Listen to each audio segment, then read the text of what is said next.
During the COVID-19 pandemic, if you're going out, always ask yourself, how many, how far, how open? How many people will be nearby? COVID-19 spreads more easily in crowded places. Avoid crowds. If not possible, wear a mask. How far apart will people be? The closer people are to one another, the easier it is for COVID-19 to spread. Stay at least 1 meter away from others. If not possible, wear a mask. How open will the space be? The virus spreads more easily in confined and enclosed spaces with poor ventilation. Keep your distance, open windows and doors, and if not possible, wear a mask. Remember that it's always safer to keep your distance, clean your hands, cough or sneeze into your elbow, wear a mask, and open a window. Know your risk, lower your risk. During the COVID-19 pandemic, if you're going out, always ask yourself, Welcome to the sixth staging of the Global Tourism Resilience and Crisis Management Center's Edmund Bartlett Lecture. I am your host, or should I say moderator, Lloyd Waller, and we're coming to you from the University of the West Indies Mona campus in Kingston, Jamaica. Welcome. Today's lecture series will focus specifically on restarting economies through tourism, vaccine politics, global priorities, and destination realities. And the lecture series essentially tries to attempt to look at relevant and emerging issues in the tourism space that may threaten tourism. And we try to identify whether or not we can make a substantive contribution to the overall tourism destination product. And this lecture series was established in 2017 with a specific aim of trying to see how best we can bring together the tourism family globally. Today we have several critical luminaries from both the tourism as well as the medical space. And we will ask each person to introduce after. But first, I would like to ask the head of our Linkages Council, Omar Robinson, who will be focusing on today, who will be bringing greetings today from the Linkages Council. The Linkages Council is one of our partners with the Global Tourism Resilience Center's Edmund Bartlett Lecture. They have been with us from 2018, and they have been very supportive of our efforts. Mr. Robinson, please, go ahead. Honorable Edmund Bartlett, our Minister of Tourism, Dr. Lisa Indar, Assistant Director of Surveillance, Disease Prevention and Control, CARPA, Ms. Virginia Messina, Managing Director, World Travel and Tourism Council, the WTTC, Dr. Stephen Flynn, Founding Director, Global Resilience Institute, Professor Lee Miles, Bournemouth University, Ms. Alessandra Prianti, the World Travel and Tourism Organization, the WTO, Dr. Kerry Wallace, our Executive Director at the Tourism Enhancement Fund, Professor Lloyd Waller, our Executive Director at our Global Tourism and Resilience and Crisis Management Center, members of the Linkages Council, ladies and gentlemen, good morning. Welcome to another of the informative sessions hosted by the Global Tourism Resilience and Crisis Management Center in partnership with the Knowledge Network of the Tourism Linkages Council. Thanks to all our partners and presenters at today's Edmund Bartlett Lecture Series. It has been a year since the world has been grappling with the COVID-19 pandemic, which has resulted in over 112 million infections and claimed the lives of almost 2.5 million people worldwide. The global impact of the pandemic has reached almost every country in the world, both large and small, causing severe shock, negatively impacting national economies, resulting in major fallout in businesses. Both countries and businesses have been counting the huge losses in revenues as they deal with lockdown and other safety measures to tackle the spread of the virus. With the reduction in revenues, some companies have gone out of business. Others have had to restructure their operations in order to survive what has been the most severe disruption of our lifetime. Many persons have either lost their jobs or seen their incomes reduced. Unemployment rates have increased across major economies. To bring that home, right here in Jamaica, our tourism industry came to an almost complete halt with most of the country's hotels, attractions, transportation, and other supporting services shuttering their operations a year ago. Since the reopening of the country's airports in June 2020, with some of the most robust health and safety protocols, we have seen occupancies ranging anywhere from 10 to 15% on the low up to a high of 30%, as international visitor arrivals struggle to return. This is far less than our 2019 arrival numbers of over 4.3 million visitors and earnings north of 3.6 billion US dollars. With a year into the pandemic, the travel industry has been severely hit. Airlines have cut routes, and frequency of flights and customers have canceled their trips as countries have introduced tighter restrictions in light of the new variants of the virus discovered in recent months. As a result, governments all across the world have budgeted billions of dollars for COVID-19 vaccines and treatment options. Despite the development of new vaccines, many are still wondering what recovery could look like. We have seen countries requiring negative COVID tests for their own citizens to return home, and for visitors, resulting in countries like Jamaica ramping up their testing capacities. Some of these countries have also implemented quarantines upon return.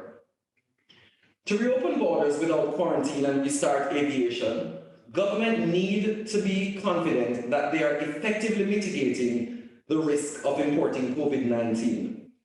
This means having accurate information on passengers' COVID-19 health status, informing passengers on what tests, vaccines, and other measures they require prior to travel, and the ability to share their tests and vaccination results in a verifiable and safe way will help to restore confidence in order for governments to reopen borders. IATA is working on the launch of a digital platform for customers called Travel Pass. This is a mobile app to help passengers easily and securely manage their travel in line with any government requirements for COVID-19 testing or vaccine information. One airline, Delta, is moving forward with a digital health passport. Delta has introduced a partnership with Trust Assure for customers to upload and verify documents at check-in directly. This is somewhat similar to Americans' VeriFly program, which has been expanded to incorporate this digital health passport. As countries roll out their vaccination programs, governments aim to get to herd immunity in the shortest possible time. However, this will be impacted by the availability of vaccines and the resistance from their own citizens to vaccination. International visitors will want to be reassured that they are traveling to safe destinations where most of the population has been inoculated and COVID-19 infection rates are declining. Therefore, the industry's workers will need to be sensitized on the importance of being vaccinated. In a recent Royal Caribbean Group survey of its 170 crew members, a whopping 98% of those persons who responded indicated they were okay with COVID-19 vaccination requirement. Now that number of response was very impressive. As we grapple with different challenges that countries face, tourism will have to play an important role in helping countries to restore their economies to pre-COVID levels. Today's lecture series is timely as our presenters will bring greater awareness to these issues and provide strategies to help us navigate the challenges faced. Ladies and gentlemen, thank you for joining us today. I am sure that you will be enlightened and more convinced of the need to be vaccinated as we navigate the safe return of international travel. Thank you and have a productive session. Thank you very much, Mr. Robinson, the chairman of the Linkages, the knowledge network that falls under the Linkages network in Jamaica. The Global Tourism Resilience and Crisis Management Center, headquartered here in Kingston, Jamaica, but also with offices in Eastern Africa, the Mediterranean, and Southeast Asia, has a board of directors, and the board itself is co-chaired by Talib Rafai, who is Dr. Rafai was the previous Secretary General of the United Nations World Tourism Organization, and the other chair, our co-chair, is Edmund Bartlett, who is the Minister of Tourism for Jamaica. Unfortunately, we don't have the board today because they're all over the world, but Minister Bartlett who is here today and will be bringing greetings on behalf of the board. Minister?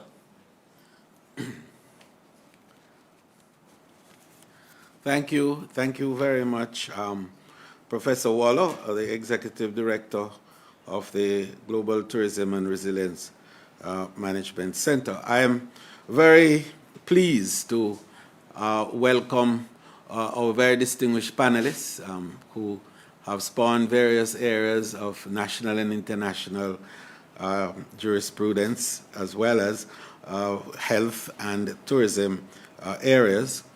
Distinguished listeners all in Cyberland. It is a very difficult moment for us all globally, but it's a very exciting moment too, because in the difficulties that we have, there's a promise. And there's a promise for innovation and creativity and the real application of the human genius, which we are all instilled with. And that genius will come to work as we recover and recover well.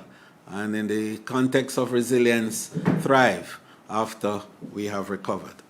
So, as the world economy continues to reel from the devastating impact of the novel coronavirus pandemic focus in 2021, we have seen a large shift to ensure the rapid global development of vaccination to the world affected areas.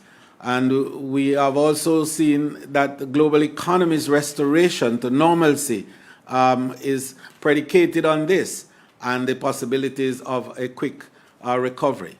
To this end, I think it is of great optimism that approximately 206 million doses of vaccines have already been administered across 92 countries globally, translating to roughly 6.53 million doses daily. As more vaccine trials and tests are conducted daily, especially in the more advanced economies, more vaccines have been green-lighted by the World Health Organization for widespread use and deployment after having demonstrated high efficiencies during the trials in achieving inoculation against COVID-19, usually offering 2 or more doses. The Pfizer-BioNTech vaccine has now been cleared for use across North America, Europe, and the Middle East. And vaccination campaigns have begun in at least 92 countries. COVID Shield, the India-produced version of the AstraZeneca vaccine, has already distributed hundreds of thousands of vials to countries in the Caribbean and Latin America, including Dominica, Barbados, the Dominican Republic, Trinidad and Tobago, Argentina, Ecuador, and so on. The Serum Institute of India, one of the world's largest vaccine makers, has promised billions of doses of the AstraZeneca vaccine. The World Health Organization recently confirmed that 36 countries in the Caribbean will receive 35.3 million in the first stage of shipments. China and Russia are distributing their COVID-19 vaccine also in Latin America. While I welcome this strong global interest and enthusiasm around COVID-19 vaccination, I have some concerns. One of the current rate, of course, of daily global vaccination, approximately 6.53 million, or roughly 5 years, at the rate at which we're going, it will in fact take us 5 years to cover 75% of the population with 2 doses of vaccine. And this, of course, is according to Bloomberg's report. So this current lethargic pace, I think, has a dramatically, well, I wouldn't say fully deleterious, but certainly a slowing impact on that rate of global recovery. And it therefore calls the question as to hasten this global economic activity so as to ensure that our recovery happens quickly. Secondly, there is a great disparity in the global distribution of vaccine. The picture that we are seeing is that advanced countries appear to be largely rejecting a united approach in favor of reinforcing that basis of national citizenship. And I think this is a very important point that we have to consider, no doubt we want to reflect on during the next hour or so of this lecture series. The World Health Organization has consequently warned that the world is on the verge of what they call a catastrophic moral failure, as poor countries risk falling behind on account of the fact that the vaccine-advanced economies, as we call them, are largely outpacing those in emerging and developing economies. And of course, especially those smaller and poorer countries which have in fact similar death rates as these larger countries. Indeed, while the US and mostly other wealthy nations have begun vaccinating their citizens against COVID-19, developing countries, the home of billions of people, receive limited vaccine supplies. In fact, nearly 130 countries have not yet delivered a single dose to their, what we now know to be their combined population of some 2.5 billion people as of last week. The current inequity in distribution is of great concern to us. And we are feeling that the effects of restoring global tourism, and more so restoring the energy and vitality of small and developing countries, is severely at risk. So what are the implications of these developments then for tourism-dependent economies? In my mind, the implications are clear. With more than 45 million confirmed cases and more than 1 million deaths, countries and territories throughout the Americas, particularly the poorest among them, are experiencing an unprecedented health, economic, and social crisis. Tourism-dependent economies have lost 12% of their GDP compared to global economic contraction overall of 4.4%.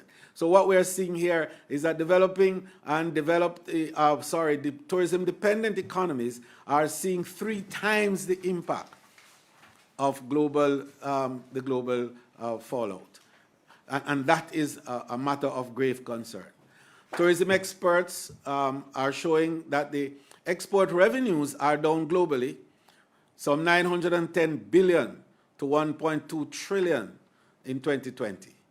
100 to 120 million jobs in travel and tourism were sacrificed. Occupancy across Caribbean destinations, for example, averaged 10 to 30% in the last in 2020, and indeed, even in the first 2 months of this year, we are seeing occupancy of 15 to 20%. Tourism arrivals, I think, were down overall by 60%. So many hotels and tourist attractions are now at risk of falling into insolvency, and that is a matter of grave concern. Tourism, as you know, is the engine of growth in the Caribbean, and its prolonged disruptions spell catastrophe. And we're concerned that we're bleeding, and we're bleeding badly, and we need now to be thrown a lifeline. The current situation facing these economies across the world, of developing nations in particular, can only be described as a humanitarian crisis. It is clear that we must begin to vaccinate all the countries, and we must accelerate this rate of vaccination dramatically. We cannot afford to politicize responses to the crisis at hand. I'm thus using this opportunity to prioritize tourism-dependent economies for vaccination. I think it is imperative that the sector survives during and beyond this current crisis. so that it can continue to fulfill its vital role as a significant catalyst of global economic recovery and growth. Undoubtedly, the prolonged downturn and lethargic recovery of the sector will signal extreme, harsh economic and likely destitution for billions of people globally. I think it is against that background that this particular lecture series today is critical, and I do look forward to the very inspired and informed and knowledgeable expositions from our very eminent panelists. I am satisfied that within all of us lies the solution to this grave problem, but it is our collective will, our collective wisdom, and our collective innovativeness that will see us through and for us to grow and thrive thereafter. I look forward to hearing all the presentations, but more importantly, to hear the feedback from our partners in Cyberland as we seek together today to find some thought leadership in this key area that's so critical to the future development of global economies. I thank you.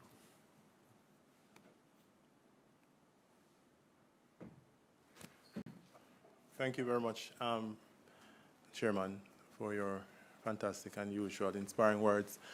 This particular lecture series sought to bring together the scientists, the policymakers in the tourism space and the health space, the academics from both the tourism space and the health space, and the technocrats, because it required that kind of synergy to be able to tackle this very critical problem.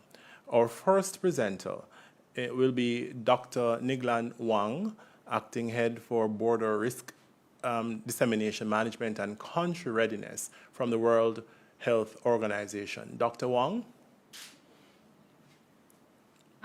Thank you very much. I'm sorry, my camera is a little bit out of focus. I hope it's okay. You can see me. Thank you very much for the opportunity for WHO to give this update from our side. So I don't know if you wanted to put up the slides from your end. Thank you. Sorry.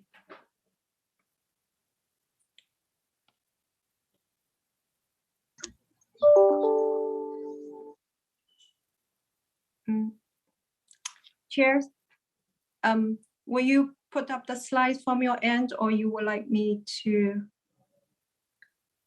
Already up. It's up. It's up? It's up? Yes.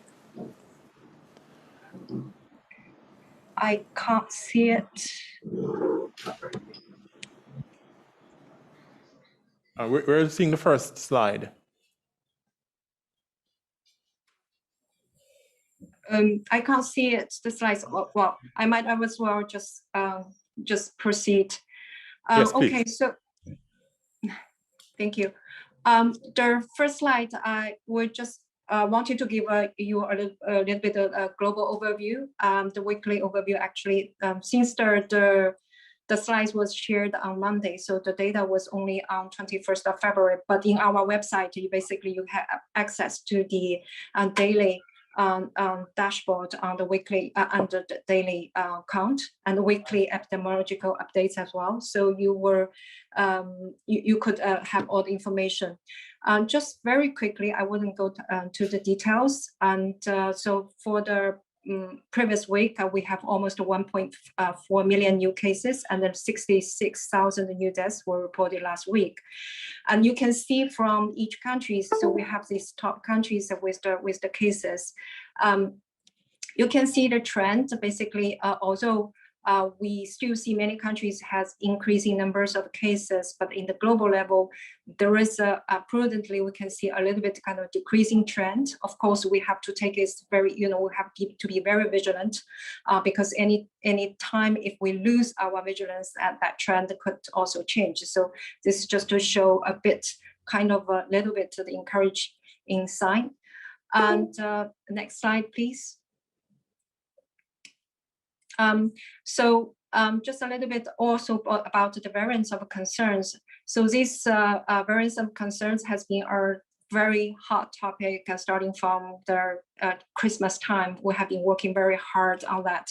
And we have also been tracking the variants since the very beginning. We have WHO virus evolution working group, which was formed in June 2020, and we're currently tracking 3 variants of concerns, which is detected at the United States, Kingdom, and South Africa, Brazil. So in summary, what actually the implications of these variants of concerns in terms of their features, and just a very short summary. So the variants detected in UK basically is associated with increased risk of hospitalization and deaths. And then the variants detected in South Africa show slight reduction of effectiveness of vaccines, like for the Moderna and also the Pfizer, but the protection level still remains high. It shows also the minimum vaccine efficacy against the mild and moderate kind of symptoms for the Oxford AstraZeneca, but impact on the severe diseases is still not determined yet. So these are the information. I just cited a small piece of the information of these 3 variants of concerns, but if you wanted to have more detailed information, you can access the WHO website. There is a WHO weekly operational updates that you can find basically all the information related to these 3 variants of concerns. Next slide, please.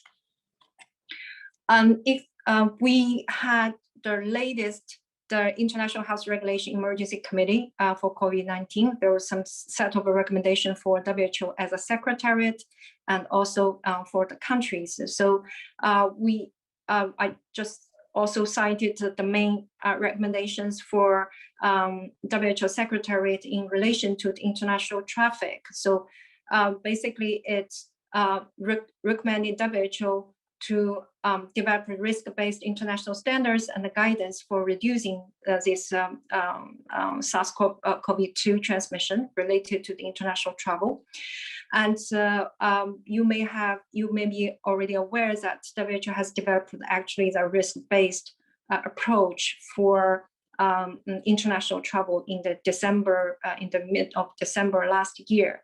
And so based on that, building on that guidance, we are looking at the systematic review results. So we have formed our guideline development group on international travel and health with the aim of conducting the regular systematic reviews to gather the evidence that could inform the cross-border risk mitigation measures.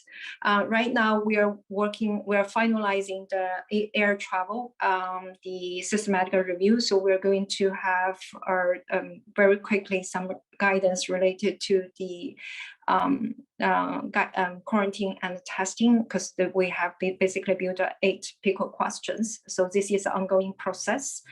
And then the other recommendation to the WHO Secretary is develop and disseminate the WHO policy positions on requirement for proof of COVID-19 vaccination for international travelers. So this position paper has been also produced and disseminated on 5th of February. And this is already in our website.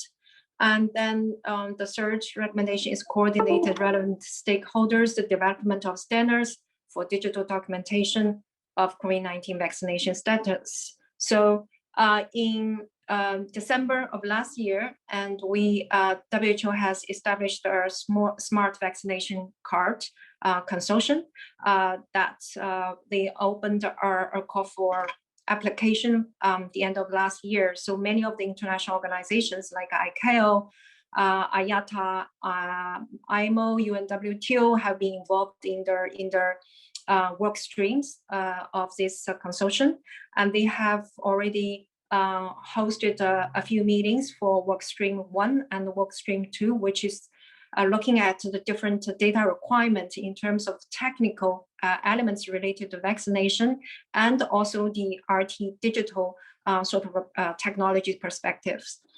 And so there was an ongoing work on work stream 3, which is related to the regulations, ethical guidance, regulation framework, so on and so forth. So this smart vaccinations consortium, the deliverables will be discussed in the World Health Assembly in May. So this is the ongoing work related to this digital documentation. And another requirements from the EC is encourage state parties to implement a coordinated, time-limited, risk-based and evidence-based approach. This is somehow that we have been working with countries and to really to encourage that each countries, when they make decision on the cross-border risk mitigation measures, especially related to testing, quarantine, when there are certain capacities from the national level need to be diverted. So this has to be based on the risk-based approach, and this has to be time limited. So move to the next slide, please. This is just to elaborate on the points that we had on the last slide. Is the position papers that has been released on 5th of February by WHO, which is the consideration regarding the proof of COVID-19 vaccination for international travelers. This is founded on the SAGE, the WHO SAGE group, the recommendation in terms of vaccination in the context of travel, and also the EC recommendations. So in the EC recommendation for the countries, there is a recommendation. At the present time, the national authorities and the convenience operators should not introduce requirement of proof of COVID-19 vaccination for international travel as a condition of for departure and entry. And it is really because there are certain unknowns regarding the, for instance, the efficacy of the vaccination, whether they could really reduce the transmission. And also there are also the regimes in terms of for the travelers, if it has, the vaccination should be provided for international travelers, and also whether the vaccines, if these vaccinations has been introduced as a condition of entry. So what would be the entities to authorize the vaccination, and so on and so forth. So many factors. So that based on all these critical unknowns, that the recommendation has been made. And there are also a very important factor is there's a limited availability of the vaccines. So because of the equitable access to the vaccines, it cannot be guaranteed.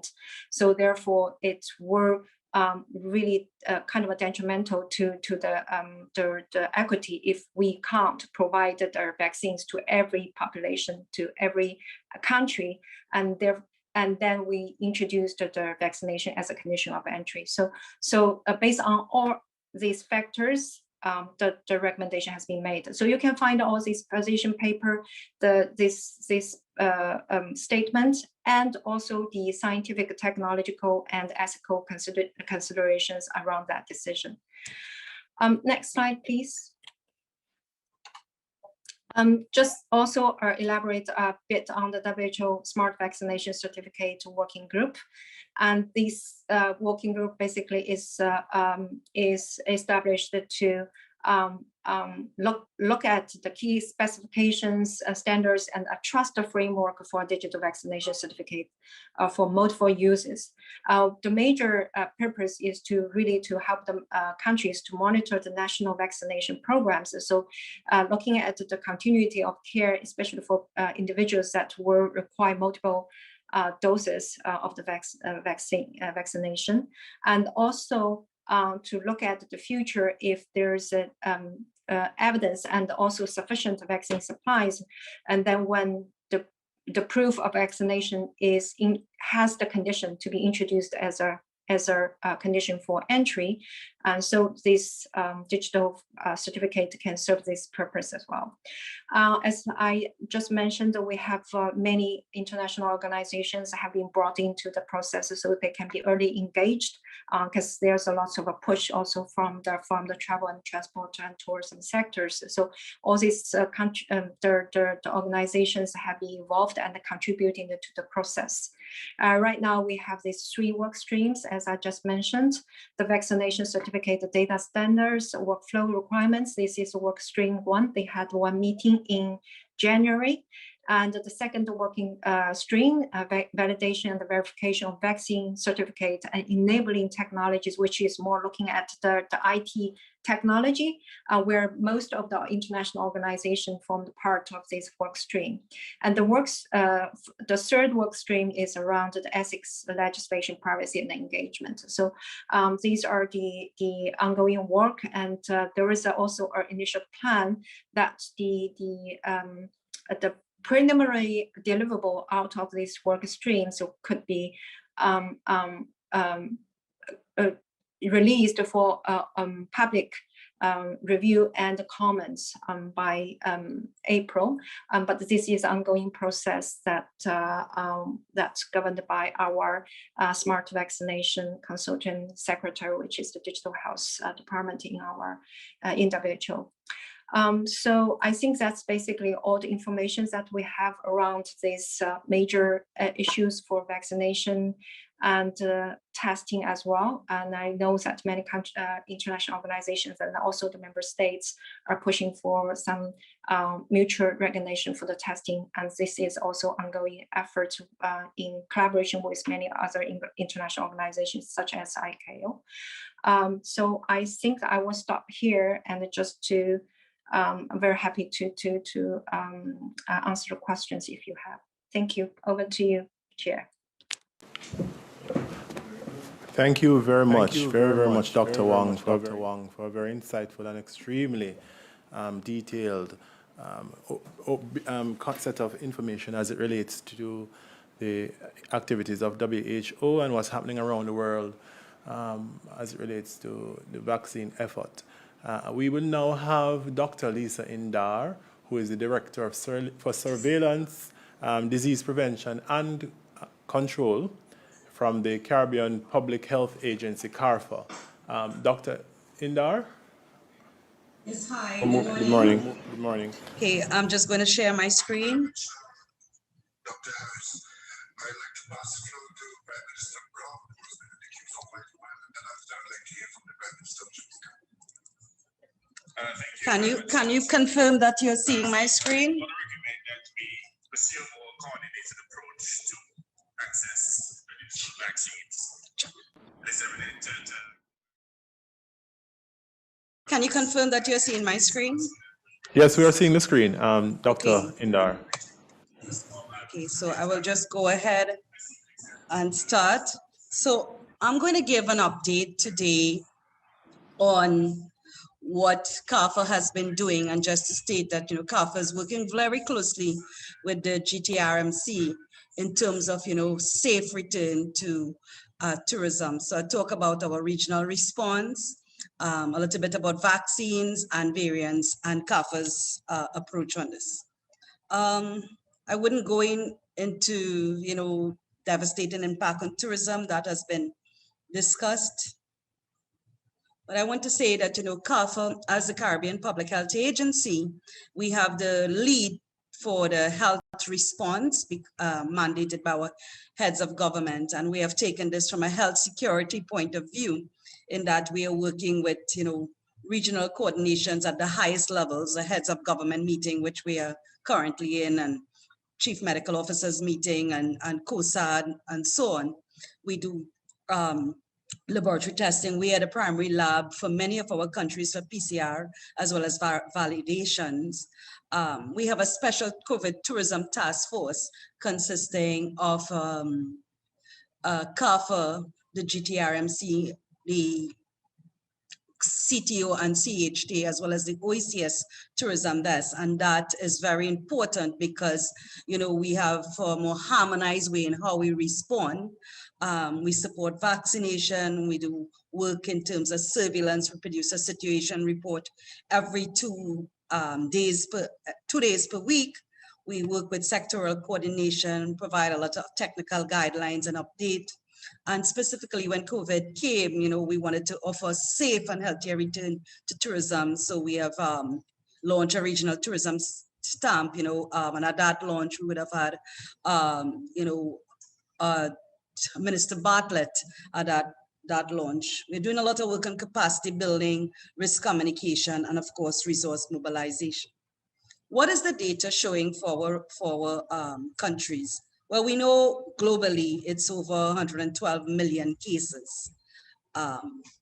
And this slide shows, that it's spread throughout, the world and throughout the different regions. But specifically for the Caribbean, I really want to bring this home to us.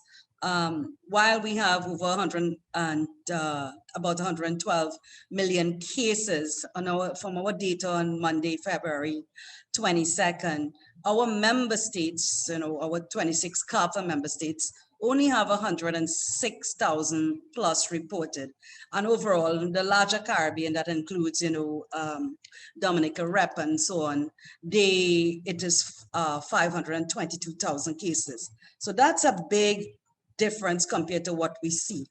And, we produce some of these data all the time. And I really want to show, our rates of infection, which are much, much lower. So if you consider the CARPA member states, it's around 540. And even for all of the Caribbean, it's about 1,000 cases per 100,000 population. If you compare that to what's happening in the US and the UK and Latin America and so on, you would see that the early measures that that countries would have used for protecting the region in terms of your public health measures, your mask wearing and your social distancing and so on, has really worked. And the Caribbean is a safer haven when it comes to COVID spread. And this is also some of the data that is important to us. When you look at the deaths, you see North America, South America, and so on. But look at the death rates for the Caribbean. It's very, very because of the measures and the way how the Caribbean has mitigated against COVID. Same thing when you look at the cases per million population. If you look at what's happening with North America, that steep black line graph up, that's going up compared to what's happening in the Caribbean, the lowest. And at CARPA too, we look at, the 7 days moving averages for countries. And this slide is just to show that countries would have experienced different waves of infection. And the waves of infection, vary when they closed, when they reopened, and, different measures of intervention. We still, in terms from a regional point of view, require, of course, countries coming in with a negative COVID test.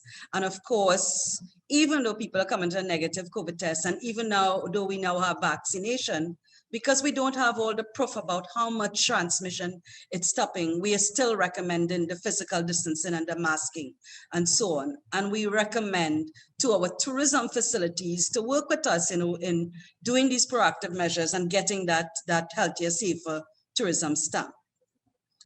I want to just speak a little bit about, what the Regional Tourism and Health Program has been doing in terms of healthier, safer tourism.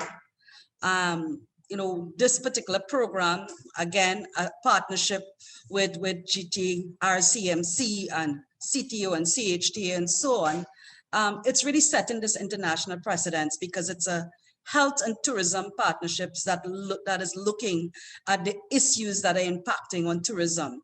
So we are setting an international standard, putting what we aim to do, working with we're talking about GTRCMC here, to work with them to elevate tourism to a new level.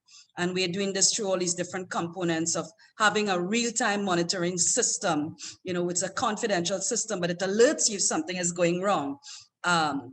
And with that, have guidelines of response. We do a lot of capacity building.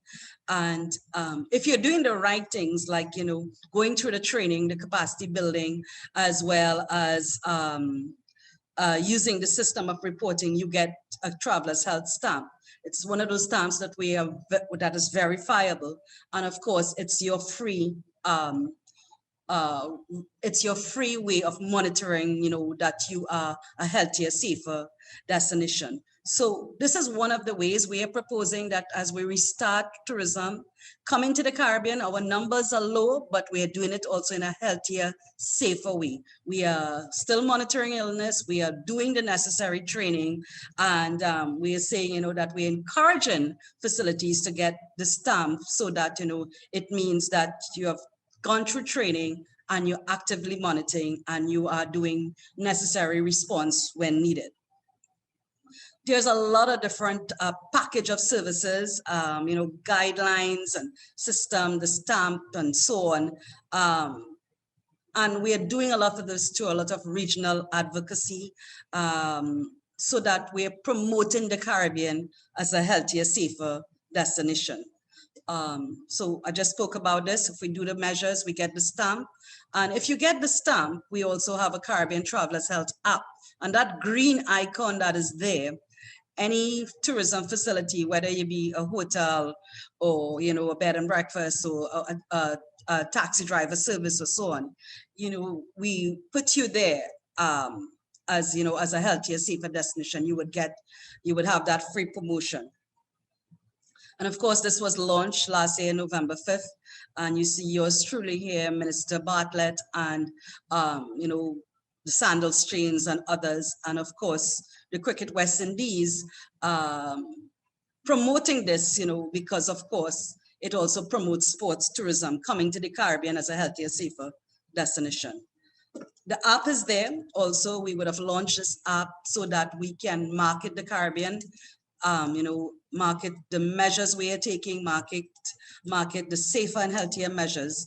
And this app was launched last year as well. It's available on Apple Store and Google Play. It's the Caribbean Travelers Health app. And of course, we have gone further, through our relationship with the World Travel Tourism Council, and they endorse the Caribbean Travel Health stamp. And we are going further that persons who have the CARFA's Healthier, Safer Tourism stamp will also receive the World Travel Tourism Safe Travel stamp. So we are really promoting the Caribbean as a healthier, safer option. So we in the Caribbean magazine, reinstating healthy and safe travel in the Caribbean. And again, this is a combined effect, what we are doing with CTO, CHD, GTR, CMC. If you go on the Wanderer magazine, you would see the ad, choose the better option, a healthier, safer option, guidelines for travelers coming, be proactive. So all of these things is aimed at promoting, the Caribbean. We have a HST video as well, that some of you have seen that, that where the cricketers are saying, come to the Caribbean. We don't have just the sun and the sand and sea, but we are doing the right measures. We're doing a lot on social media as well. I just want to now talk a little bit about some things that has been happening. Over the last month, we have seen now that there's now international testing requirements for returning travelers. So Canada, UK, US, the European Union, China, Japan, Australia. Some of them are taking the PCR testing and some are taking a combination of both. But what does this mean for us? It means that we have to build capacity in countries. It means that the capacity, not just to test, but to test very quickly, is important as part of our tourism sustainability, because returning travelers would have to then have a proof of a PCR negative test or a COVID negative test. The first presenter spoke about the variants, so I wouldn't go on much into it, but variants and mutations are bound to happen. There are about 4,000 variants right now as we speak. The most popular being the UK, the South African and the Brazilian variant. But what does that mean for us in the Caribbean? We have started testing samples that come to us for this testing. And while we have tested a little bit, just 120 to date, and we will continue testing for all the variants. We only have seen one variant of concern, which is the British variant. So we will continue to monitor that. However, we all know that these variants are showing higher transmissibility and case fatality rates. So the identification of the variants, adds a little more in terms of enhancing vigilance. We need to be even more vigilant in terms of our protective measures. I'm skipping now to vaccines. There's a lot of talk about vaccines, and so vaccines are not saving the day, but the vaccination process. We want to encourage vaccines. So CAFA is working with PAHO and with all our entities by providing financial support. We have supported COVAX with 9 countries for over 2 million down payment. We are doing a lot of communication. In fact, we hope to hook up with some regional bodies to promote it. And then we also have the Caribbean regulatory system. And this is a rigorous system that, monitors what has been approved by the WHO and, and what's going on and, how to assess good and bad going on. So that's something that we continue to do. And we all know this table to date, even though there's a lot of vaccines under review, we know that the Pfizer and the AstraZeneca, two versions of the AstraZeneca has been approved, and we continue and wait for the others to be approved. What does that mean though for the Caribbean? Well, the vaccines that are received that are being deployed has to go through a process. Of course, priority groups would be the people would be prioritized are those priority groups like health professionals, the elderly, persons living in the nursing homes, high-risk groups, and so on, frontline workers. Of course, we have to think about vaccinated travelers. And for now, because we do not know about the risk of transmission, we still need to show we still need requesting a PCR test. And why is that important? The vaccine has been proven to show that it's stopping infection in the individual. And there is some data that is showing that it's also preventing transmission. We are not there yet. So given that we have created this safe haven for tourism, we are asking, let us continue to protect the Caribbean while we get more data, while we be sure about that absolute stoppage of transmission. That's still for now, even though you're a vaccinated traveler, that you should show that you have a negative PCR test coming in and so on, and that we have to think about preventing spread to the populace by itself. So we have started to do a vaccine survey. This was launched last week for the region to look at the hesitancy. It's proving, past surveys have proven to be quite interesting. Lots of people in the Caribbean don't want to do the vaccine. So we're hoping that, now that the vaccines are here, that will change. And this, I'm coming down to my last slide, but this is perhaps one of the questions everybody's asking. What is the implications of variants, the vaccinations and quarantine? And I want to state here, this is CAFA's position now. This may change next week as we have more data. It may change in the next 2 weeks, but for now, because vaccines have not been proven to stop disease transmission, but just to mitigate the severity of infection in the individual, it means that that person may still spread. So let's not take the risk. There have been lots of different trials for the South African variant, for instance, have shown with the Pfizer vaccines, there have been some 2/3 reduction in protection. Moderna, there's been a 6-fold. There have been other studies just recently. An Israeli group study showed that there was a drop some 2 to 4 weeks after the first dose and so on. However, we need more studies to prove it is going to lower viral load and reduce transmissibility, especially as 24% of all transmissions are being done by those who are asymptomatic. So what is the view about quarantine? I'm sure everyone has seen that the CDC has said that they are no longer requiring quarantine for vaccinated persons, but the CDC was very clear to say this is for their US people. Meaning that for US persons who are living in the US and people who are US citizens and people who are coming to the US, this is what they are requiring.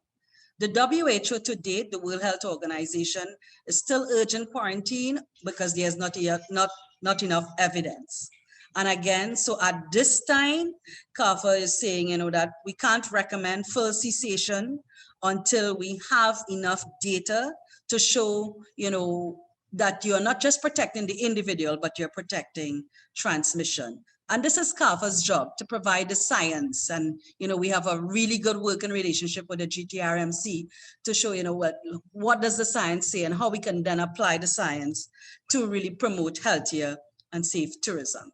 So this is my last slide. I want to continue urge everyone to still, employ public health measures. The measures of preventing COVID is still up to us. We are the key. Keeping apart, social distancing, masking, avoiding, the hugging and the touching and so on. And for especially those where in cases where we do have the variants in areas, what is being recommended is that double masking to provide full transmission. So thank you very much. And I will stop there and take questions. Thank you. Thank you. Thank you very much, Dr. Indar, for your usual comprehensive overview and insights as it relates to the challenges that the Caribbean in particular face with COVID-19. We will now have Ms. Helen Bononi, who is the Vice President for Commerce at the World Travel and Tourism Council. Ms. Bononi? To represent WTTC at this important conversation. I will try to share my screen now.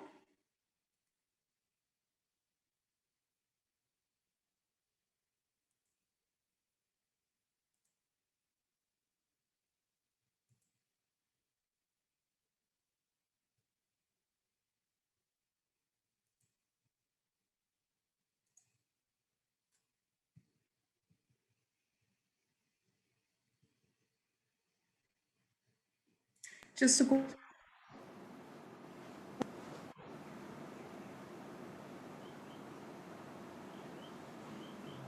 Sure. Okay, we're up now.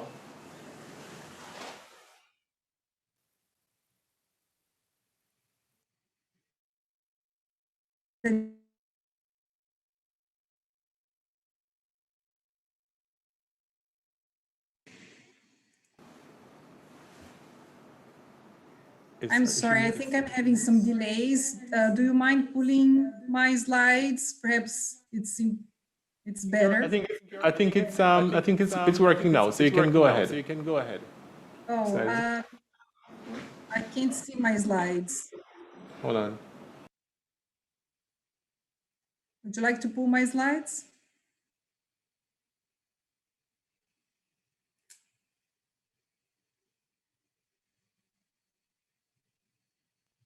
Thank you. Okay, so thank you once again. My job today is to take you through a few slides to explain what the World Travel and Tourism Council is doing to support the recovery and our vision on topics such as testing, vaccines, and other global priorities. So if you move to the first slide, please. WTTC began around 30 years ago, and our mission is to maximize the growth potential of travel and tourism by working with governments, destinations, communities, and also with the private and public sectors to drive economic development. Very quickly, a little bit about WTTC. We have a headquarters in London, and we represent all of the industries within the travel sector: cruises, airlines, cars, hotels, technology, and others. So our main goal is to ensure fair policies and sustainable growth. One of the most important accomplishments from WTTC over the last 30 years has been research. We do research in many different areas. Very important to mention, we quantify the economic impact of this sector for 185 countries, and we look at GDP and jobs created. On the next slide, very quickly, again, on the WTTC membership. Our members are CEOs, chairs, presidents from the travel and tourism industry and from all of the different geographies. We focus mainly on growth, job creation, and for fair policies. Our members are approximately 40% in the Americas region, 30% Asia, and 30% in Europe. Next slide, please. Based on our economic data, as I mentioned, we publish the global performance for the sector as a whole and also by country. Here's a snapshot of our research and sector as a whole in 2019. Just to mention that at that point, for 9 consecutive years, the GDP for travel and tourism had been growing faster than the average of the economy. In 2019, while the economy grew 3.2%, the sector grew 3.9%. So it's very important to mention that the sector supports globally more than 300 million jobs. And if you look at every 10 jobs, 1 belongs to the travel and tourism sector. The next slide, this is our numbers, estimated numbers for the Caribbean region. So you see that overall, before the pandemic, the travel and tourism jobs represented over 15% of total employment. As we mentioned before here, it's a critical sector for the region, as well as GDP of 59 billion, 14% of the total economy. So these are very, very important numbers to look at. On the next slide, we have our impact of the COVID-19 crisis on the sector. We are now on uncharted territory. WTTC, since the very beginning of the pandemic, we have been estimating the job losses and the impacts to the industry, and we have been strongly communicating to governments as well as providing recommendations to accelerate the recovery. So in here, you see that WTTC's projections reveal that approximately 140 million jobs have been impacted. And if effective strategies are not developed to balance the public health needs with an effective economic restart, we could have over 107 million jobs lost.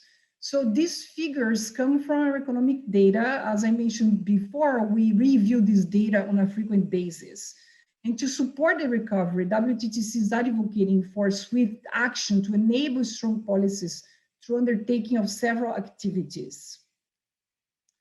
On the next slide, please, very quickly on the economic impact for the Caribbean.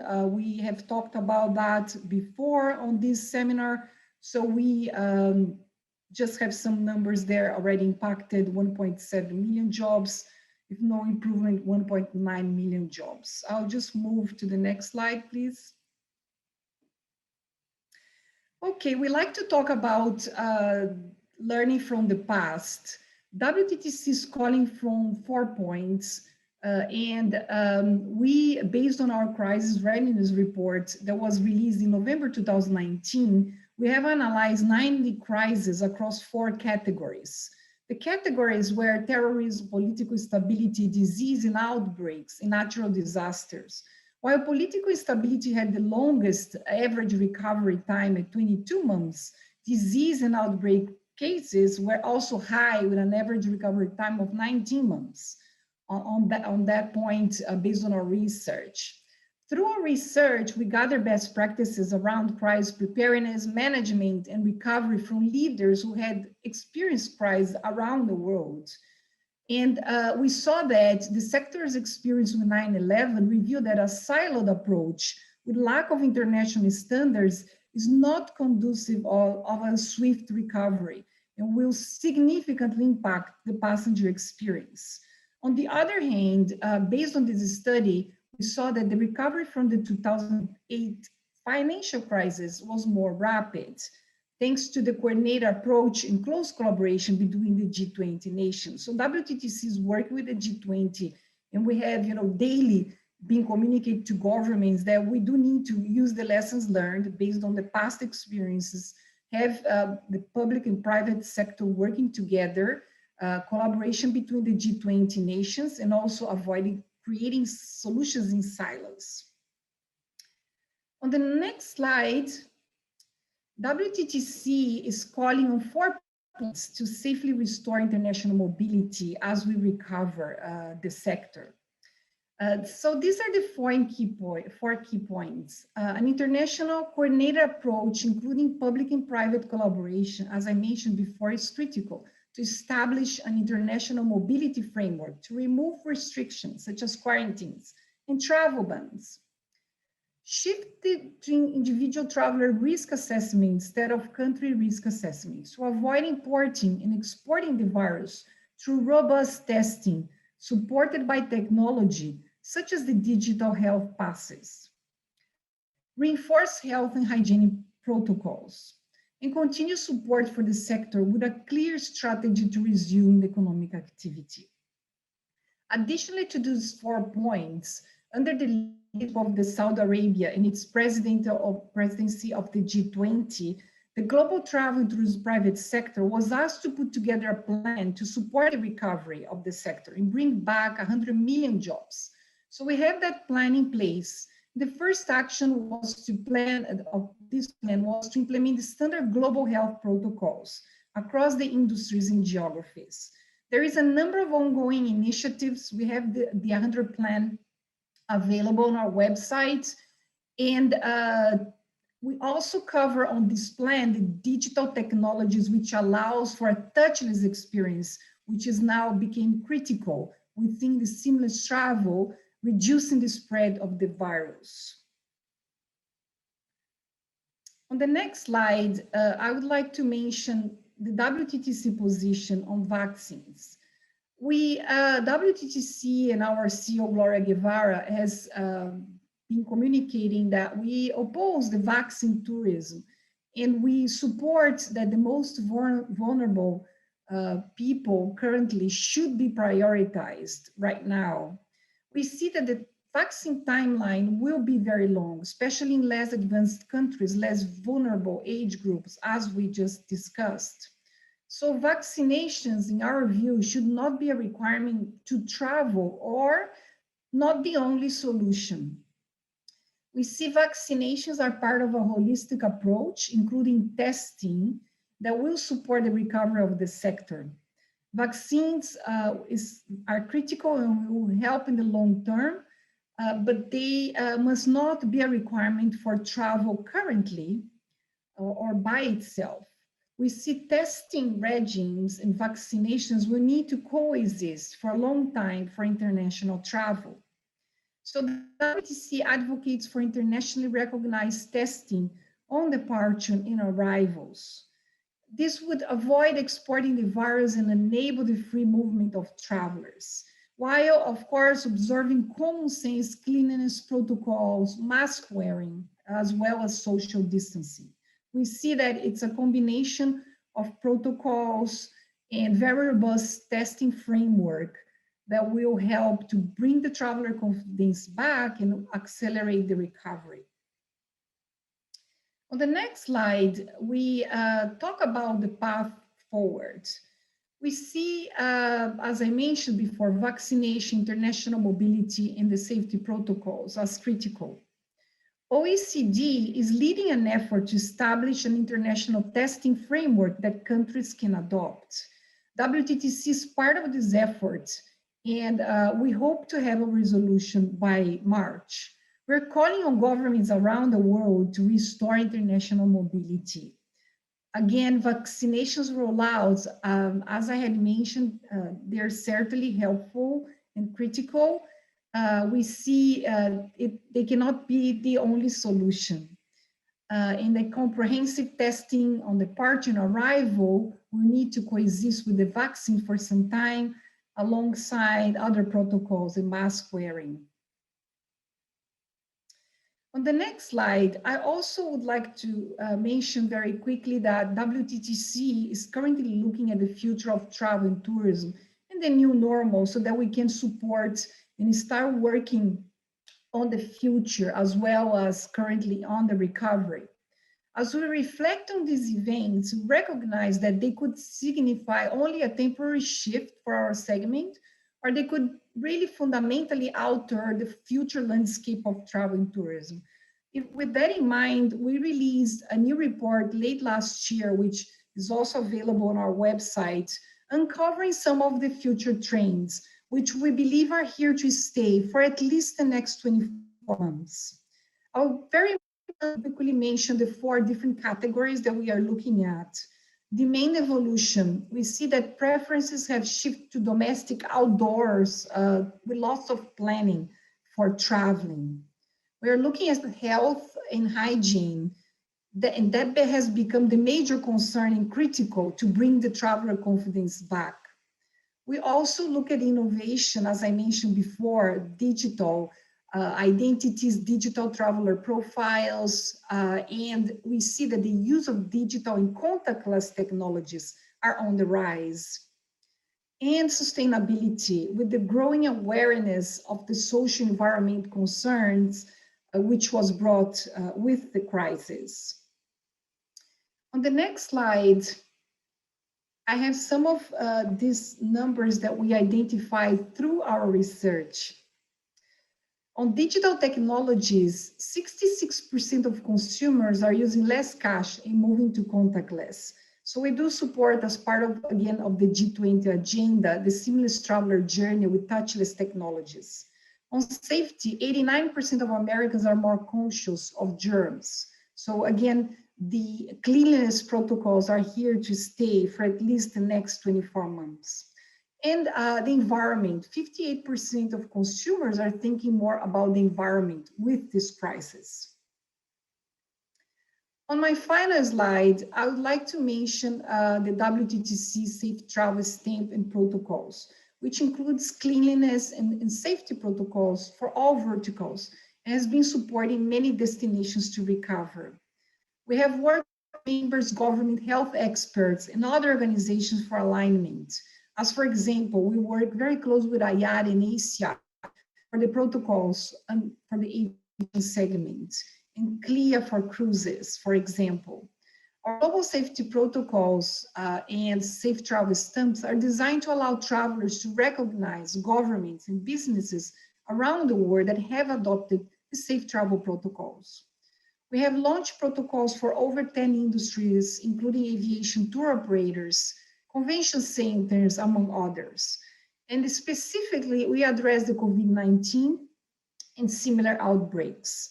It has been a very good success, and it's being used by over 100 nations globally. So again, our focus on the global protocols and the safe travel is really to help destinations to bring the traveler confidence back. The protocols are also available on our website, as well as all of the research I have mentioned. So I invite you all to download, and I'll be very happy to answer any questions that you might have during this seminar. And for today, thank you very much.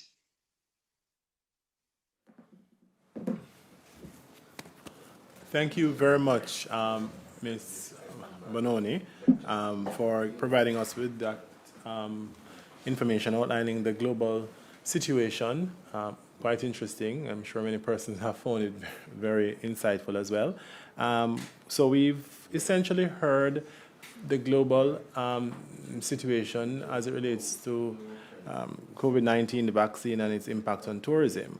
And we're now shifting, so to speak, to that part of the program where we'll be speaking to or hearing from the academics in the tourism space, specifically those persons, those academics, those few academics who deal with issues of resilience. As you know, resilience is an emerging, should I say, discipline per se, and not many persons have mapped the whole entire component and complexity of resilience. So it's always good to have academics conceptualizing, operationalizing, and theorizing, and looking at the practical implications of emerging concepts. And our first presenter today is someone who we know quite well, and we've partnered with, Dr. Stephen Flynn, who is the founder of the Resilience, the Global Resilience Institute from the United States. Dr. Flynn?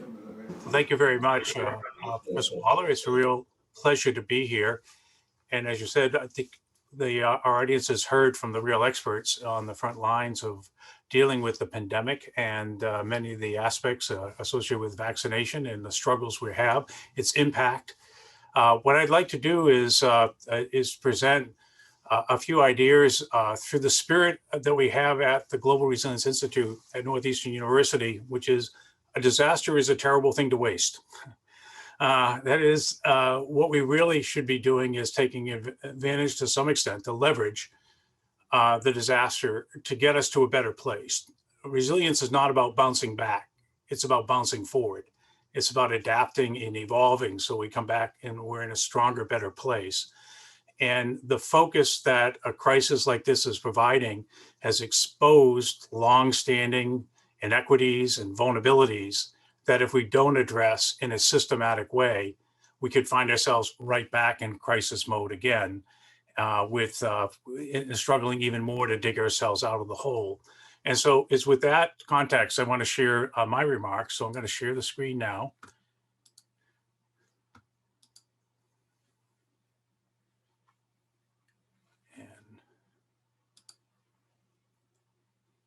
And to speak a bit about the overall, what I'm saying is the resilience imperative, and offer some ideas about how I think the academic community with the practitioner and stakeholders can move forward in advancing this critical agenda.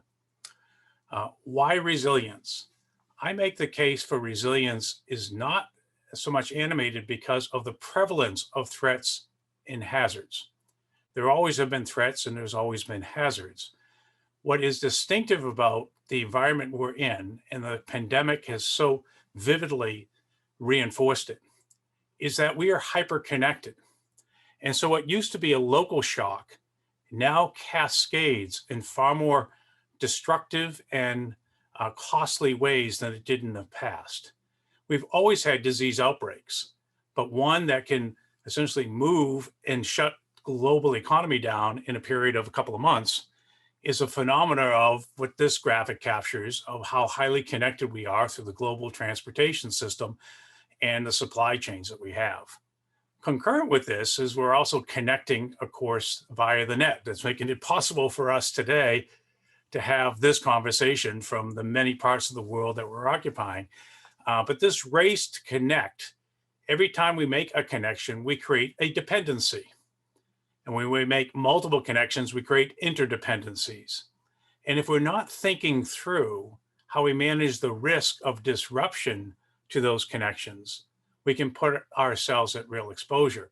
And we're seeing that, of course, with the cascading effects the pandemic has had on the tourism industry and all of the associated dislocations for economies that are so dependent on tourism as a result. But the other graphic I have here capturing this is that we're moving from virtually no connections in the aughts to projected in the next 5 years, 4 years, to be at 38 billion connected devices. And as we are in this hyper-connected world, it again means a disruption can be far more consequential and costly than it was in the past.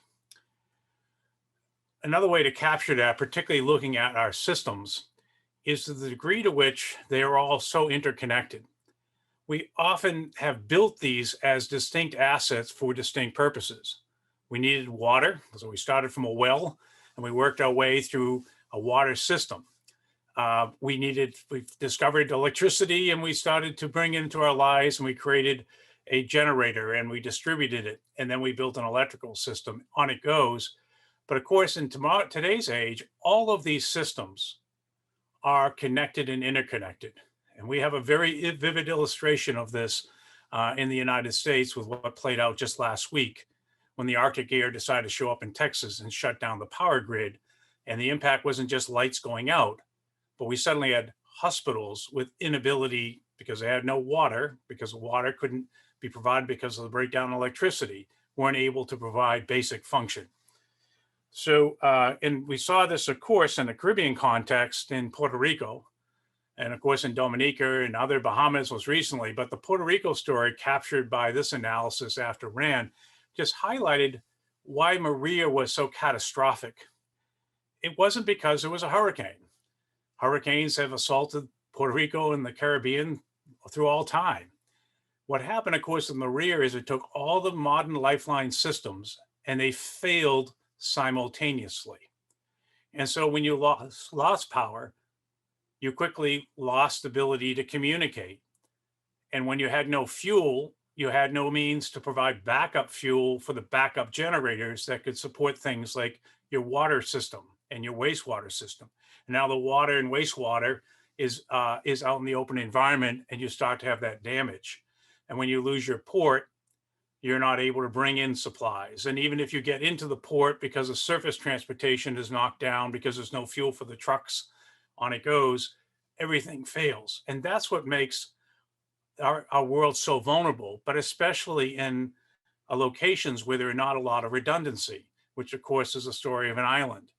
And so when we lose and we have these shocks and disruptions, we're not going to be able to provide basic services for our people, and certainly not sort of the higher end, reliable kinds of services that tourists are going to be looking for. So again, it's this issue of our deep interdependencies that really is what's driving the resilience imperative and what's making something like a pandemic outbreak such a catastrophic one in our current times. So how do we get to a more resilient place? Our approach at the Global Resilience Institute is to look at this through a very interdisciplinary lens and engage with practitioners to try to solve 5 barriers that we would suggest that if we're going to bounce forward out of this pandemic, that hopefully the region and in the international community will embrace. Our first barrier to resilience is risk illiteracy. I can't ask you to become resilient against something you don't think will happen, or you don't understand if it happens, how it will impact on something you value. And so key here is an understanding of how hazards and threats play out on things that we value. And we can map and model these in advance. Too often we're surprised by the cascading failures, not because we couldn't have understood them, we just chose not to. And we learn by failure. That's not the ideal way to go. So what we should be doing is really looking at the systems, understanding how shocks will play out on them, and thinking about in advance how we can not just mitigate these events, but also think about how can we accelerate recovery and adaptation following the events. Our second challenge here is we design for efficiency. Engineers are particularly good at this. They do safety when they're required to, but there is not often designs for resilience. That is not just ability to withstand a hazard, but actually for it to fail gracefully and to have a regenerative ability to come back. Often our systems are built to a certain threshold, and when there's a shock that exceeds that threshold, they're done. That's not a very smart way of dealing with a world with growing turbulence and higher frequency of more intense weather and climate and so forth. And so the key is how we design things to be able to withstand up to a point, but when they're under stress, how we can devolve function and have the capacity to recover it. And this is at a micro scale, an engineering challenge. At a more macro scale, it's a regional and development planning challenge that we have to work our way through. Okay, even if I have good designs and I've got understanding, I won't get anything if we don't have the incentives aligned up for people to adopt those designs. And so key here is to think about the policy and the market-based incentives that allow folks to take good practices and embed them into how we should operate. And every dollar we spend on economic development, every dollar we spend certainly post a disaster and recovery, we should be making sure that we're embedding best practices into that effort. And so again, as we think about recovering from the Caribbean, from the pandemic and its impact on developing world alike, how do we build back better? How do we take the best practices and put them into practice as we think through those recovery, not just to put us back to where we were before? Another critical challenge is one that, of course, the global, our institute and Professor Waller's institute and most of you in your various capacities are very much wrestling with, which is a need for governance. Risk does not stay within the political jurisdictions we develop. The pandemic has made that very, very clear. And so the level of collaboration and cooperation in order to deal with these hazards, we're seeing again play out very sadly around vaccination. There is no way the first world, developed world protects itself if the developing world is left unprotected. This is a fool's errand. It's self-destructive. And it's not just equity issues, which should be at the forefront. It's just simply practically, we are very tied together. We have to think about how we approach these things in a collaborative way. And ultimately, of course, we're going to think differently if we're going to act differently. And this is a challenge for our training and education efforts, who often silos learnings, when resilience teaches us that we have to see things in a more system of systems perspective. So one of the core elements of this is anything that we do that advances economic development, whether it's building a tourism industry or whether it's building other forms of our economic, of manufacturing and so forth, we should think about baking in resilience into those designs. And again, that's about designing with the best mitigation measures for disruption, but also thinking through failure. What does it look like? And how can it be managed more successfully? And how can you accelerate recovery? Key to this will be adopting codes and incentives for putting in place the designs, as I mentioned before, and actually working with the people who understand risk with the people who do development. You know, a lot of industries who operate as if every day is going to be a blue sky day. And then when the gray and black skies come, they don't cope well. Let's bring the folks who actually deal with the gray and black skies into the dialogue about how we design the systems for the blue sky days, so that they cope well when, as they always do, some days turn darker. So I like to capture with this slide here, and I'm finishing up with just a few comments here, but that this is increasingly about having resilience, building it into a community, building it into a island nation, building it into a society, is increasingly a competitive advantage when we live in a world where risk is everywhere. People and companies who have a choice will travel to, will live in, and invest in places that are resilient, and they will avoid those that are not. And so if we leave people behind in this effort to build resilience, we're going to end up in a place where we have a growing inequity and growing disadvantage. The photo here is one of the house standing after a Category 5 hurricane hit Mexico Beach, Florida, at Hurricane Michael a couple of years ago. As you can see, it stands unscathed. Around it is basically wreckage of homes that look similar to it before the storm.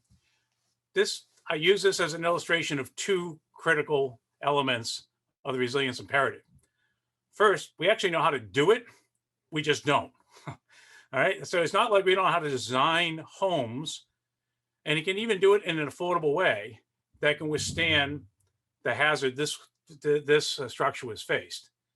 But the other lesson is, if you do it in isolation of the system around it, it's also a futile thing. And I call that, you don't want to develop an island of resilience in a sea of fragility. Ultimately, we're dependent on something outside our control. And to the degree we do it in isolation of others, those things that we depend on, we're going to fail. And so we really have to talk about advancing resilience in a context of collaboration and expanded networks to get us. Otherwise, we just end up maybe with a building, but who wants to live here now, surrounded by wreckage? That's a key element in terms of how we move forward. So putting resilience in practice at its core is it's about doing it as an organic part of how we live and operate. It's not something we do after things go bump in the night, after we have disruption, after a pandemic breaks out. Oh, we think about resilience. Resilience is something that we have to make organic to our economic development and planning, how we think about building of our communities, and how we think about engaging social capital, building physical capital in our natural environment. And so as captured in this resilience cycle, we should be thinking in advance about the hazards and how it will play out on things, and that's to prepare and to mitigate. We will have shocks and disruptions. We want to respond capably, but it's not just responding. We want to get back to to a better place. And that's why recovery and adaptation feeding back into preparedness is so key. If we stovepipe these functions with prevent, and then somebody protects, and somebody responds, and somebody focus on recovery, and we rarely do that last part very well, we end up in a very suboptimal place. We really need to think about these as they are, as deeply integrated. before, during, and after a disruption.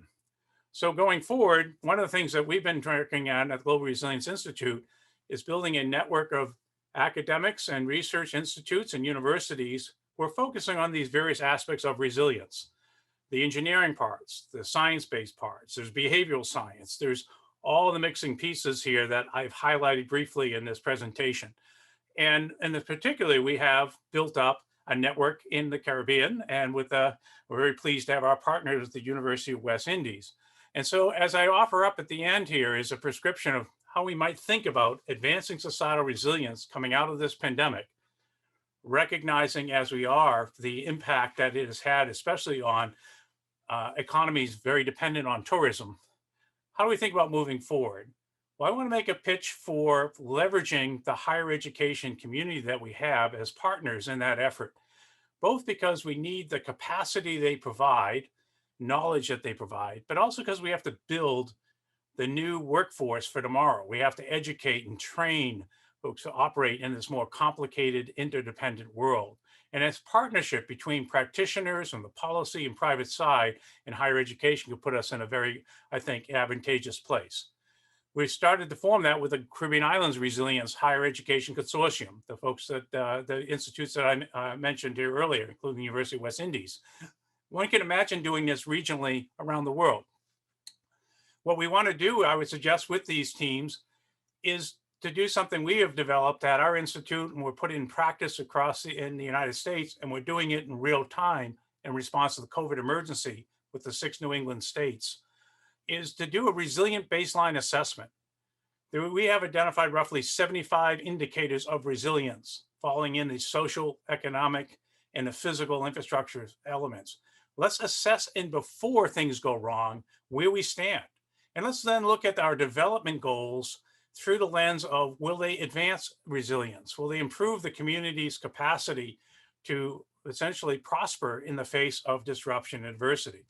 This is a doable process and one that can be put in place in communities or in some cases an island scale relatively readily. And the idea is do it with a cross-institutional team of researchers and students. So we're building capacity at the same time. Let's go in and do these assessments of where we are so we know where we should ideally be as we want to go there. The other area is to share what we learn into curricula. So again, we can build that skill set.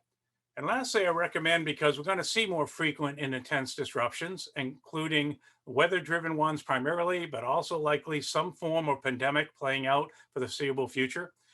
And so let's learn from these disasters. And one way to do that is to formalize a process where we create both a disaster resilience assessment team that also does advisory work, that could come in, that has a mix of practitioners and subject matter experts who can come in post a disaster, not looking at the life safety issues, but this design issues and the challenges of getting to recovery and adaptation, and can provide both information about best practices to inform that recovery and also harvest lessons learned from it that could feed back into the education and ultimately into practices that we share and grow as we move along. So those are some ideas that I have. And again, it comes from the spirit of a disaster is a terrible thing to waste.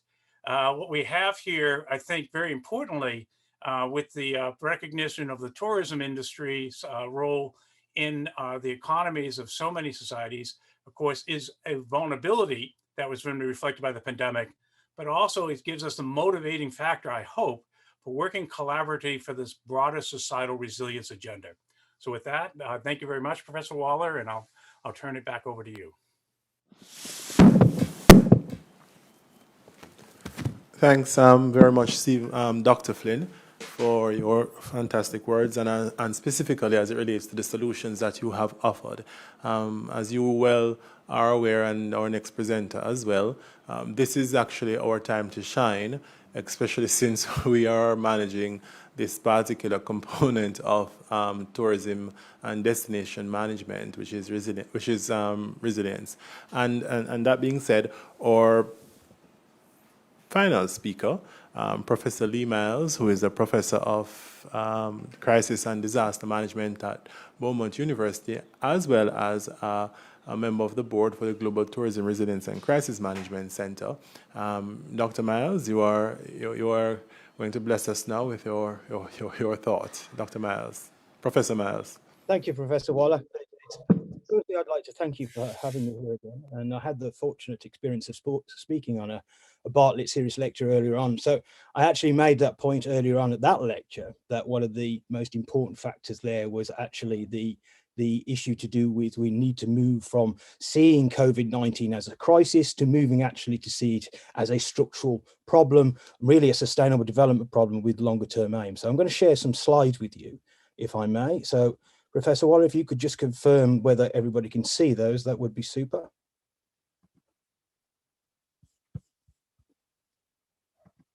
It's sharing. 1 second, Lee, it's sharing. It's up. Okay, thank you very much. I have the fortunate experience of being the last speaker. So in a sense, a lot of the work has been done for me, both from the practitioner perspective, but also, of course, with the delightful works of Professor Flynn. So I'm delighted to be here.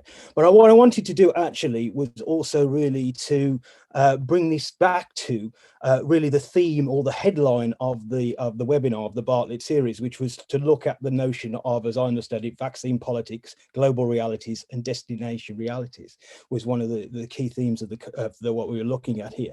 And really what I was thinking about here is I want to actually really predate what I'm going to talk about. Really, I'm going to use quite text-heavy slides because I'm going to talk about an equation to try and think about this. Is actually what we would need to look for sustainable tourism in the COVID-19 world. And in practice, as we move towards thinking about really not just about restarting economies, but maybe the fact that COVID-19 may lead to the restructuring of those economies as well. And I predate that with the discussion that I'm based in the UK, of course, where we've had major problems with both COVID-19 and a relatively successful vaccination program. Yesterday, 17 million people were vaccinated with their first dose. So in that sense, it's an illustration of how this connection can be. So I want to start really with what I would see to be 4 indicative challenges, using the theme of destination realities on the one side and vaccination politics on the other. And the first really is to reiterate what Lisa and others talked about at the start, which is to say that really one of the first major challenges that we face when we look at sustainable tourism in a post-COVID world, when we take the notion of COVID, is that really coming out of crisis in terms of COVID-19 is that we have effectively variable speeds of transition. And what I mean by that is essentially that the impact of the COVID-19 was variable across the world. And of course, CAFA and our Caribbean speakers have highlighted how important it has been and how successful the Caribbean has been in dealing with those elements. In other parts of the world, perhaps not so successful. And also, it's also the point really when we talk about that the size of the outbreaks, the nature of the specific variants, and the implementation of some of the tools that we've developed, like tracking and tracing and the rollout of vaccination programs, have varied considerably. And I think the point really is to say is that actually we're talking about a transition.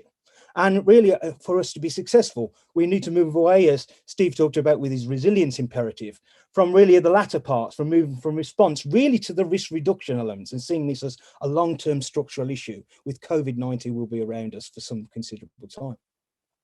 The second challenge I would say is that COVID-19 is really not just a short burn challenge, but it's also a long burn challenge. In my view, and as Boris Johnson, our Prime Minister in the UK, only went on record a couple of days ago, is to say that basically we could be facing a COVID-19 environment for 10 years to come.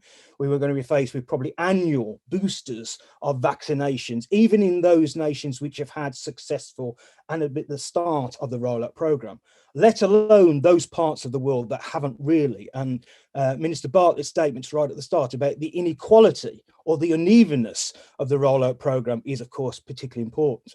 So we really have to see this really as being a twofold challenge. One, in the hands of seeing this as being a continual and constant problem, just like we think about in terms of pandemic flu or maybe Ebola for the work that we've done in Africa, in my case at Bournemouth University, but also in many ways it's an endemic that we're going to need development priorities. And I think Minister Bartlett made that point strongly, that the Sustainable Development Challenge means that in parts of the world like Africa, that actually these systems in place will take a long time to roll out. Issues to do with tracking and tracing those parts of the world are going to be difficult, and we may not necessarily have a clear abreast of many of those elements for some time to come. The third challenge, I guess I'd like to just reiterate, is that to some extent, and those first two challenges were really vaccine politics ones. But I think these latter two ones, and there are many, I'm just going to highlight two. You could really talk about the destination realities that are faced by tourism itself. And I think what I would say, and I may say this as a crisis and disaster management specialist rather than a tourist practitioner who may take issue with this, is actually the COVID-19 has led to major reputational risk and damage to the profile of travel and tourism as a sector. And what I mean by that is, as we well know, and I think was illustrated by the WTTC speaker, travel and tourism traditionally was our growth and revenue creating sector on which many successful economies were built upon. And what COVID-19 has done, even in many instances, has actually hit those sectors very hard, really pointed to making them stillborn or suffering from survival. And the image of tourism as a growth sector has been challenged to some extent. And there needs to be a phenomenal amount of work done on branding and rebranding the image and refocusing the profile of travel and tourism sector as a growth sector for governments and financial institutions. And the final element I'll talk about is a fourth challenge, is that COVID-19 requires structural changes to travel and tourism sector. It's not that the economy is simply being stillborn or put into hibernation, but actually many of the impacts of COVID-19 and the regimes that we may use to handle it in the future will lead to some structural changes across the travel and tourism sector in entirety. And I think, as Lisa was talking about with CARFA, very much a focus on understanding the behavioural expectations of travel and tourists, and also tourist workers, that actually things will need to be in place for a long time to come to allow them to travel, to have certainty and trust in travel. And therefore, we should see it as Professor Flynn talked about, that actually COVID-19 has been a catalyst for change. And it's not just about bouncing back, it's about bouncing forwards. Now, why is this important? Well, you'll see on the top right, I'm going to actually propose that there's actually a kind of sustainable tourism equation that we can use to, when we, as practitioners, other academics, which we can use to actually identify really what are the major priorities in moving this part of this structural change. And I'll allude to that in a little bit. But really what we really need to do is that sustainable tourism needs to recognize the new normal of destination realities, and to go back to the theme of what Minister Bartlett was talking about. And I would argue in practice, those are three main ones. The three destination realities that we need to consider when we're talking about understanding whether tourism will be sustainable in the future is firstly understanding not just restarting economies, but the restructuring of those economies. And therefore there's going to be likely structural change to travel and tourism markets.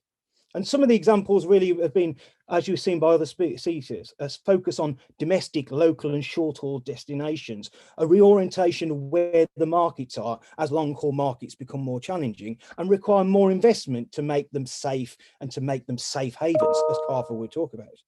And really, alongside that, we would expect that these kind of pandemic, which would be around in those arrangements, may lead to the emergence of new markets, new destinations, which are closer, national, or short haul, or may actually be a different type of market which need to be in place. And therefore, it's also important elements in relation to terms of industry and into terms of things like air routes and cruise ship routes and markets. These are all going to be part of a structural change of our destination reality. And I call that SC. The second point is really that we would also expect there to be some kind of, as part of this destination reality, if it's going to be here for a long time, then there will be behavioural change amongst travellers and tourists. We should expect to see changes in their risk perceptions and their assessments. And some of the things that Professor Flynn was talking about are using risk advisors and risk teams to assess those. And the work that the WHO and the CARFA have done have been principally around understanding those risk perceptions. But it also has implications for how we think about travel and insurance provision and the changing relations for host populations, about whether they're willing to accept large numbers of tourists from maybe threatened parts of the world where vaccination elements may not be so strong. So we need to accommodate really changing tourist and travel perceptions and expectations. That's the BC. And of course, my final part about this new normal is that is the thing I alluded to, that as part of our greater monitoring, as part of our need to understand the structural changes that are taking place in for tourism and the behavioural changes of tourists themselves, then this is going to lead to enhanced reputational risk for the travel and tourism sector. So a focus on understanding enhanced stakeholder engagement, more coordination and coherent messaging, kind of things that were in the WTTC report that are key to actually understanding that if we're to understand the structural change and the behavioural change, we will also therefore need to understand how the travel and tourism sector can deal with both rebranding, but also managing increased reputational risk. So at the top of this slide, there's this idea of destination resilience. Really, to understand that, we need to understand structural change, we need to understand behavioural change of tourists, and we need to understand how we're going to manage reputational risk. So really what I'm trying to say here is first part of this equation. If we are to understand how in the future sustainable tourism is to exist in a COVID-19 world, we need to have a clear idea of the new structural destination realities. Some of them may be the same, some of the measures we put in place, but I would expect hand on heart there to be quite substantial change. So destination resilience, structural change, behavioural change, reputational risk. Now, I just want to turn to the other part of the equation, if you like, that I'm going to put forward, which is to say that, as Lisa showed with CARFA and the WHO showed, we are in a much better place. We have a substantial amount of better toolkits in place to deal with vaccinations. And I think that's important for us to understand, that we need to grab and manage what in this presentation is called, and this discussion is called, vaccination politics. We have the development of vaccination programs, scientific advances in the DNA of COVID-19. And we understand how many parts of how we can identify DNA strains. And we've, with vaccine programs, been able to start to de-link cause and effect between cases and deaths. But Minister Bartley's point about the unequal rollout of national and not even global vaccine programs will be an important challenge for us for the future.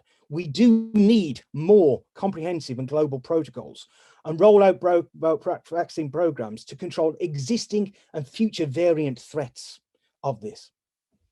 We're also going to need enhanced tracking and tracing systems, TT as I've called it, because what we've seen is that even the tracking and tracing systems that are in place in the UK have not been that effective because of problems with utilization, let alone in destination areas like Africa or in the Far East or in parts of Asia, where we may actually have that may not necessarily have different types of tracking and tracing systems, or we may have different assumptions on what that tracking and tracing should be based. So moving to vaccination protocols is going to be really difficult, or passports, if we don't have those underpinning tracking and tracing understanding of it. And the final point made by the WTC presentation was about the health and hygiene protocols and processes. Well, for me, they're here to stay. They're going to be the basis on what sustainable tourism will be built upon for many years to come if we face the likelihood of existing and emergent variant threats of COVID-19. So the vaccination politics is about understanding the vaccination programs, enhanced tracking and testing, and health and hygiene procedures. So for us, in a sense, sustainable tourism requires a very effective notion of vaccination politics, which is made up of vaccination programs and provision, tracking and testing, and even consistent hygiene protocols. Now that's fine, in a sense that we have the toolkit and we have an understanding of what the things that we need to understand. And in my last 3 minutes of the presentation, I want to say, however, the challenge that we all face and will continue to face is, of course, the notion of variance. And Lisa, in her presentation for CARFA, highlighted this. The WHO presentation highlighted this as well. But I think there's two important elements that we need to be very much clear about that sustainable tourism has to handle. It has to understand that COVID-19 is going to be an endemic hazard or threat across the world. It's now going to be an embedded challenge for years to come, requiring development solutions and not just crisis solutions. So we need to live with embedded COVID-19 procedures and challenges as part of our novel offering. So assurance stamps being promoted by CAFA, the idea of new schemes, the idea of WTCC protocols are all part of understanding the embedded nature of COVID-19 for years to come, regardless of how successful vaccines may be. I make the point that there's only ever been one vaccine rollout that's eradicated an entire disease, and that was smallpox. And our final point here is to say that COVID-19 is going to be an emergent and consistent threat across the world. We need to recognize the dynamic nature of the cross-species mutated virus like COVID-19, that it will, the emergence of new variants, not just in the human population, but also in the non-human population. And the fear that as there may be cross-transmission across species as part of WHO One Health agendas, we may see new variants crossing backwards and forwards. So we really need to live with both the embeddedness and the emergent threats of outbreaks as part of that. And what that means in many ways, we have to have structural change where we're not just reacting, but like we do with flu and now Ebola, we're starting to actually get ahead of the variant threats to be able to understand it. And that's going to take years for us to understand once it's success. So I'm going to leave this because I'm conscious of time with this idea that if we are to understand the future of sustainable tourism and we're to think about destination realities and vaccination politics as the theme of what Minister Bartlett was talking about, then I would propose that what we have is a kind of formula or an equation that we could consider across everything that we use. And I'm not saying that this is, about numbers, but fundamentally it's a conceptual way of understanding the challenges as we move from crisis response to really dealing with development long-term issues to do with COVID-19 and sustainable tourism. So here, sustainable tourism equals destination realities of structural change, behavioural change, and dealing with reputational risk. That's the first part of the equation, plus the ability for us to be effective with vaccination politics, vaccination programs, tracking and testing, and uniform hygiene procedures. But ultimately, the success of how sustainable this travel and tourism sector will also be about its ability to manage and transmit, communicate the threat of ongoing embeddedness and continuation emerging of variants of COVID-19. So in that sense, what I want to do is to bring this to a close by saying we are in a position, in my view, where we may not be talking about restarting economies, but we may be talking about restructuring them and understanding the changes that we face that make sustainable tourism effective. And the vaccine toolkit that we have is part of that, bringing the engagement of stakeholders together that has been so successful over the last years. Although I have a pessimistic note in saying that COVID is going to be around for years to come, my view is we have a lot of optimistic elements, but the missing link, to go back to Minister Bartlett's fundamental point, is that these require global solutions, not national ones. And until the communities wake up to the fact that you don't just fight COVID-19 in your backyard, but you fight it in other backyards as well, then fundamentally we're going to have a challenge in making tourism sustainable for the foreseeable future. I'll end there. Thank you very much for your time, and I'll return back to Professor Waller. Thank you very much. Excellent, Professor Miles. Excellent, as usual. Thank you for the panelists for your insights. It has been a very interesting and timely discussion, and the feedback that we've been receiving thus far corroborates the idea that the findings from this particular, the presentations from this particular forum will go a far way in terms of helping countries, institutions, and groups to plan. We have time for some questions, and I'm seeing some very controversial questions coming in. And I think the most controversial one that I think I can throw out to anyone on the panel is someone is saying that I see where many first world countries are ahead in their vaccination program, and some developing countries have started.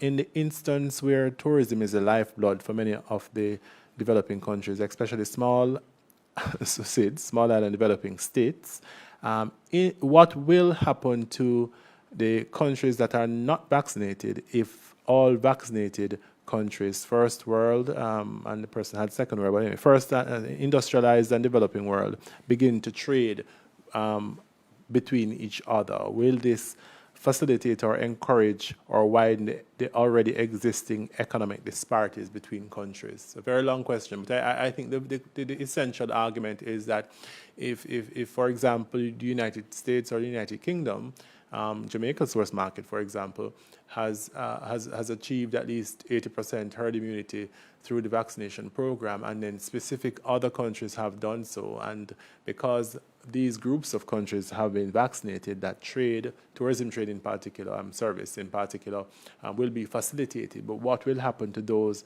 small island developing tourism-dependent countries that have not even started their vaccination program? How will their economies be affected? Will this be pushing them back economically when the beginning of 2022, when 2022 begins?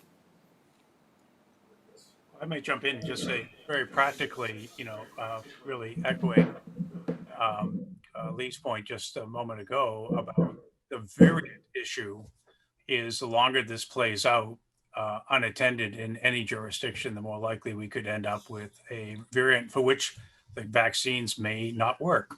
And so it is self-defeating to try to do this in this, get to just one place in the developed world and not tackle this on a global scale. I am optimistic with the new Biden administration in Washington has made this a priority. It was not of the last administration. And I think there's going to be some leadership and movement on this, recognizing the science, recognizing the economic impact, and the importance that we have to take this on in a collaborative way.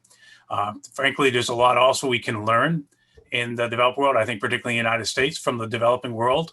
This has not been the most skillful work management of a pandemic playing out in the United States, and some of the real best practices and good practices I've seen are outside each other. So it just echoes again Professor Miles' point about we really got to tackle this in a global context. It is so self-defeating to take this on in a national one.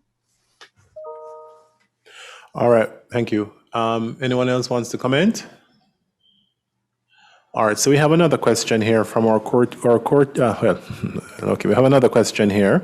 I'm going to try to summarize the question. So the question is, vaccine hesitancy is a challenge that many countries will face.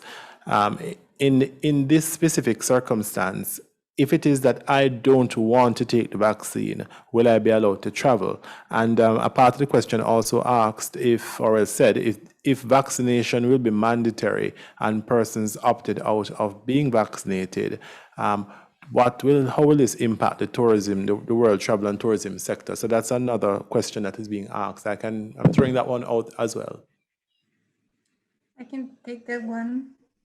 Go ahead, Helen. Yeah, so the World Travel and Tourism Council, we do welcome extensive vaccination rollouts, which is critical for the whole world. We recognize that a full global vaccine rollout will take a long time though.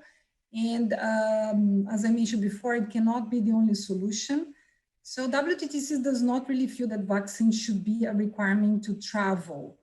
But we do think that internal mobility will be supported by testing, robust testing, global frameworks, and contact tracing. So the testing frameworks should be robust, should be accepted globally. And we believe that that will bring the recovery faster while it coexists with vaccines. We believe that testing is important, and it's more important than relying just on the vaccine for the several issues that we have been discussing today. Thank you very much, Helen. All right, so our next question essentially is asking, what, if any, what if any, our first world country, what if anything our first world countries doing to help the struggling third world countries who can't afford vaccines, especially those third world countries that are tourism dependent? I can take that one if you want. Sure, go ahead, Lee. Yeah, I mean, I prelude this week because I'm involved both. Of course, I'm based in the UK and seeing the first world scenario, but also we do my centre and myself have major projects in Africa, and in particular, I've been part of an emergency response for fires only this week. So there's an illustration of the work. But I think there's two important points to stress here. The first is that I would say, for the most part, the vast majority of the first world focus has been on their own rollout of their own national programs, basically. And there has been competition both within states, between England and Scotland within the UK, for example, over stockpiles, but also tensions between countries over that. And that's actually related over into the tensions, as you know, between the European Union and AstraZeneca, for example, over stockpiles and distributions and concepts. But I think the fundamental point to also mention is that there is both an advantage and a disadvantage. The advantage is that, as I alluded to, there is no doubt that it's in the interest of everybody impact of new variants, which are going to take place often where young populations are, and that tends to be in parts of the developing world like Africa. We've seen them in South Africa, for example, in Nigeria. We've seen them in Brazil, where large populations of young people are, where there is a possibility of mutation of virus on a more expanded scale, is an illustration of how it's all in our central self-interest to have global programs. The thing I worry about is what has often become called the notion of vaccine diplomacy, where actually the first world are using effectively their ability to deliver and pay for vaccines to extend their own influence in the developing world. And that in itself is creates tensions for a global approach. It seems to me that it's only through the international institutions, in the way that the UN, for example, and the WHO dealt with Ebola, or dealt with, for example, many vaccination programs, that the success of extending vaccination programs to the developing world will be key.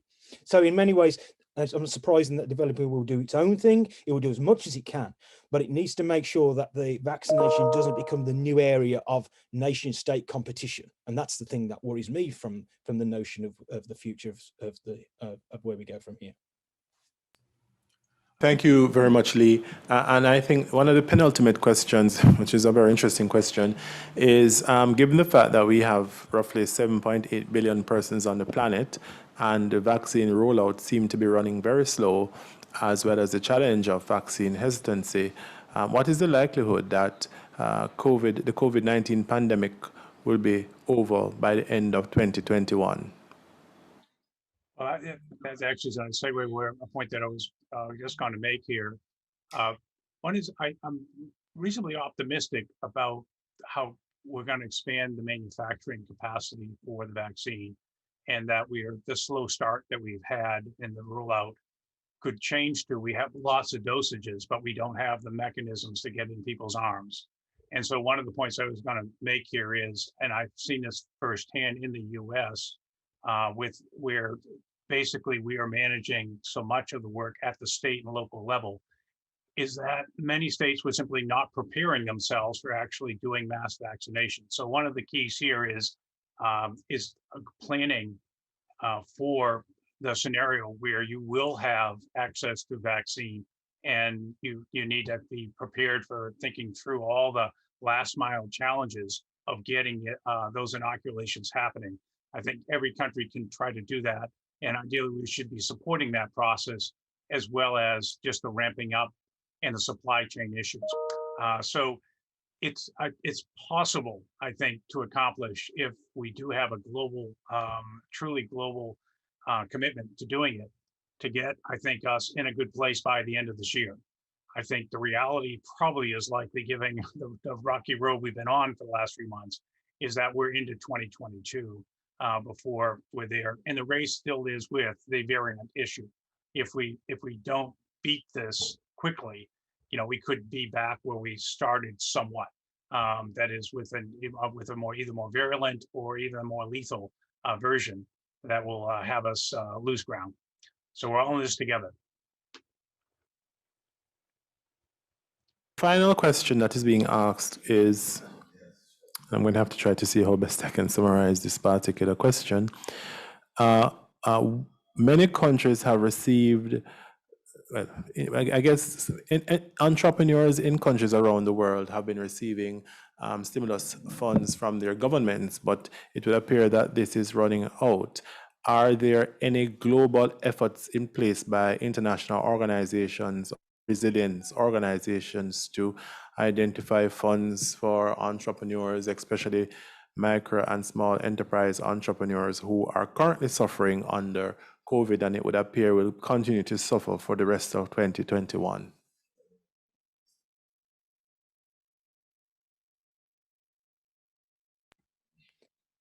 And I can promise the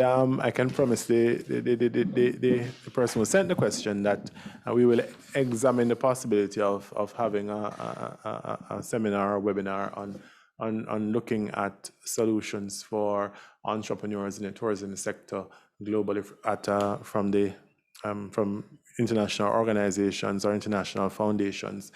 So that is something, I'm answering the question. So that is something that we can possibly explore in terms of solutions, and to provide information to entrepreneurs globally as to where they can source assistance or some form of support to be able to weather the storm and survive, recover, and thrive during this pandemic and hopefully after COVID.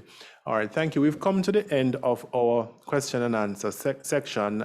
Thank you very much for your questions, and thank you very much for the time that you have made available for you as presenters to come and share with us the specific insights, the global, regional, and country-specific insights as it relates to vaccine politics and the challenges associated with the rollout of the vaccine, and more specifically, reopening economies and how this challenge of vaccine, the vaccine rollout is affecting the tourism sector. The entire webinar will be available and accessible on our website, which will be www.gtrcmc.org, and it's also available on all of our social media platforms. And you just need to type GTRCMC, and you will get access to our platform. Please like Twitter, Instagram, Facebook, and YouTube channels from GTRCMC channels. I would like to personally, I'm going to hand over to Dr. Kerry Wallace, the Executive Director of the Tourism Enhancement Fund, one of our partners. I'm going to hand over to Dr. Wallace to give the vote of thanks, but I would like to especially thank Ms. Laurie Myers from the Jacobs Media Group and the Resilience Council, who is one of our main partners and who helped to organize this event. I would personally like to demonstrate my appreciation for the support and the work of Ms. Myers. So I'm going to hand over now to Dr. Wallace, who's going to give the vote of thanks. Dr. Wallace? Thanks, Professor Waller, and greetings to everyone. My job is quite easy because the value that has been transmitted today through this elegant list of panelists have really created a ray of hope for many of us. I mean, the phrase that I'm taking away from this seminar is not bounce back, but bounce forward. And the data that has been presented, the approaches that have been explained coming from the governing bodies, first the global ones. We're just so grateful to get that kind of directive and see where the world is going, where the region is going as well, so that in our case, a small island development state, we can progress in the right direction. So thanks to the global organizations. I'll start with the chairman of the Global Tourism Resilience and Crisis Management Center, and Honorable Minister Edmund Bartlett, for giving his welcome and setting the stage for the panel discussion. The Executive Director of the GTRCMC, Professor Waller, for hosting and chairing this meeting so ably. I want to also thank the other global organizations represented by Dr. Wan from the WHO, Dr. Stephen Flynn from the Global Resilience Institute, Professor Lee Miles from Bournemouth University, Dr. Lisa Indar, who brought a perspective from the region, which I found quite fascinating, the work you are doing and what your proposals are for the future.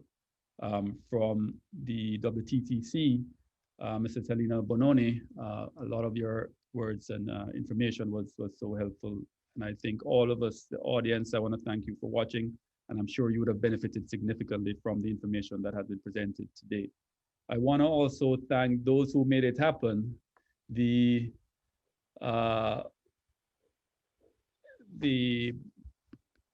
Tourism Enhancement Fund, through their LinkedIn network, particularly Knowledge Network that supported this venture, University of the West Indies, and of course, Relay, the Global Tourism Resilience and Crisis Management Center. All of us have come together to have this level of thought leadership that is not just relevant to the crisis that we're presently facing, but I was quite encouraged as well because you had solutions that would mitigate against future threats. And so from a global existential standpoint, with such thought leaders working so hard at solutions, I believe the world is safer and in a better place. So thanks everyone, and do have a great evening. Thank you everyone. And I guess the final word is over to me.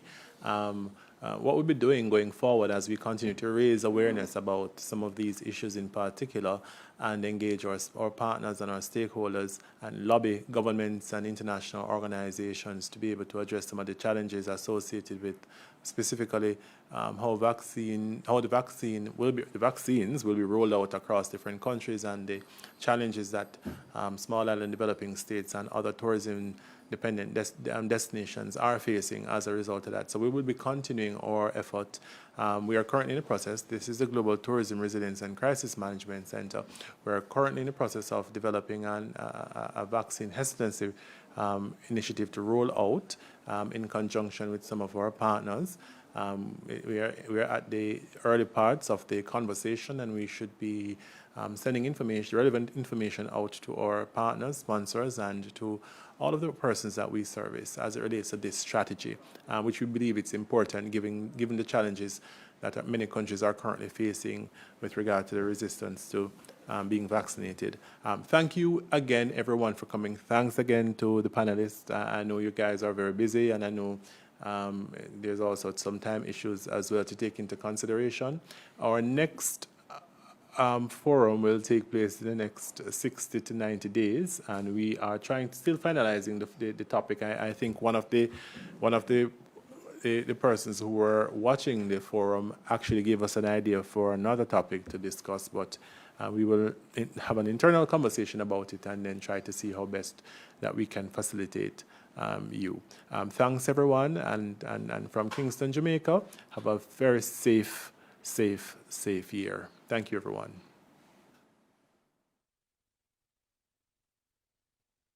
During the COVID-19 pandemic, if you're going out, always ask yourself, how many, how far, how open? How many people will be nearby? COVID-19 spreads more easily in crowded places. Avoid crowds. If not possible, wear a mask. How far apart will people be? The closer people are to one another, the easier it is for COVID-19 to spread. Stay at least 1 meter away from others. If not possible, wear a mask. How open will the space be? The virus spreads more easily in confined and enclosed spaces with poor ventilation. Keep your distance, open windows and doors, and if not possible, wear a mask. Remember that it's always safer to keep your distance, clean your hands, cough or sneeze into your elbow, wear a mask, and open a window. Know your risk, lower your risk.